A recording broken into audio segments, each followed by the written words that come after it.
Allah subhanahu wa ta'ala doesn't care. Allah doesn't care whether you get married or not. Allah subhanahu wa ta'ala doesn't care if you've got 2 girlfriends or 100. Allah doesn't care how many kids you have. Allah subhanahu wa ta'ala doesn't care how big your home is, how many bedrooms you have, ensuite, granite bench top, stone bench top. It's all rubbish anyway. It's all going.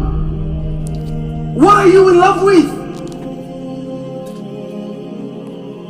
This dunya is not for you and I. This dunya is temporary. Wallahi, it's nothing. It's nonsense. It's rubbish. And we're in love with it. That's the truth. We're in love with it. Wallahi, we're going to war with each other. Muslims are going to war with each other over what? Nonsense and rubbish. 50, 60 years is all you have to know Allah and to worship Him and to get closer to Him. And yet, what are we doing with our lives?